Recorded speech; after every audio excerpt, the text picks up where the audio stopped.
Animation is a form of media unaffected by the laws of reality. Anything can be created, anything can exist, and nothing is out of the question. However, when only focusing on the beauty portrayed in the extraordinary, the beauty of the mundane is forgotten and overlooked. But Studio Ghibli films find a way to highlight how the average life can still be portrayed beautifully and even heighten an audience's enjoyment of a film.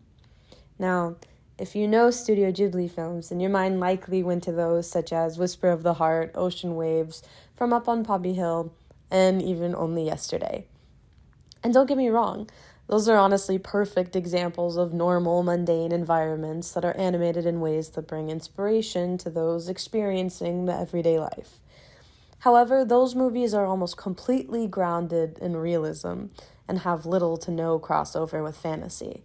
I want to focus specifically on the Studio Ghibli films directed under Hayao Miyazaki and how they emphasize these often understated moments in ways where they are not overshadowed by the more fantastical aspects of his films, as well as why these aspects are in fact often why the movies are so memorable to audiences.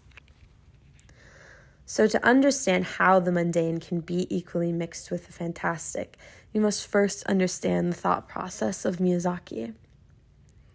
So Miyazaki is a perfectionist. He cares deeply about his films and always wants to make sure that he creates something that will, in his words, not bring him shame. There's a lot of pressure to create the inspirational films that he does, and he has felt that pressure from the beginning of his career. He has been dedicated to animation for over 40 years, and in these past years, he has always kept the same ideas. The one he believes in the most, he actually stated himself in the book Starting Point. He said that anime may depict fictional worlds, but I nonetheless believe that at its core, it must have a certain realism. Even if the world depicted is a lie, the trick is to make it seem as real as possible. He also chooses to keep his worlds personable by only creating stories based off of sights he can see a couple meters from his home. That's how he creates these magical but realistic worlds. Since people associate animation with fantasy, Ghibli movies are often compared to traditional animated Disney movies.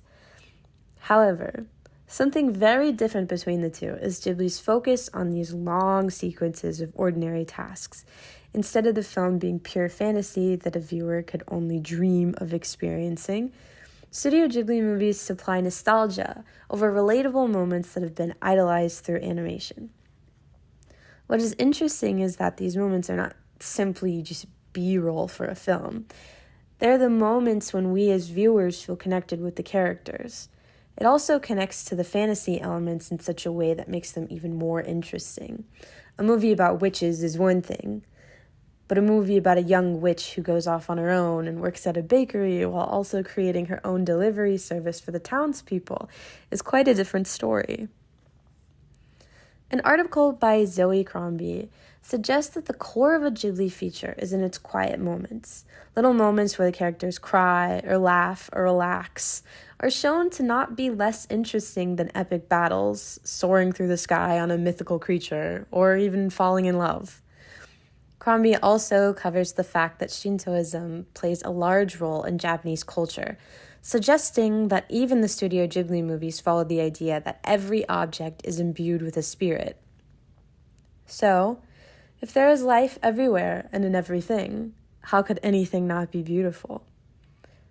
One of the ways that Miyazaki's films explores this is through what is known today as cluttercore. These crowded shots bring life to the scenes rather than leaving empty space, possibly suggesting what would be a more boring situation. It breathes an abundance of color into the scene and helps make Ghibli movies all the more unique. Motion is also used to make things appear livelier in these movies. Even if the character is still, the world around them is moving. It could be other people, cars, animals, or machines, but it could also be something like the character's clothes or their own hair whipping about in the wind and rain. In fact, motion in hair is something Studio Ghibli films are kind of notorious for. They express emotion in such a subtle and effective way where it reminds us of any time we've felt extreme emotions and felt our hair stand on end or felt as if we were floating when we were filled with joy. There's a flexibility which animation provides in the portrayal of real life. One of Miyazaki's wishes is said to be to remind children that life is beautiful on its own and that the world is worth living in.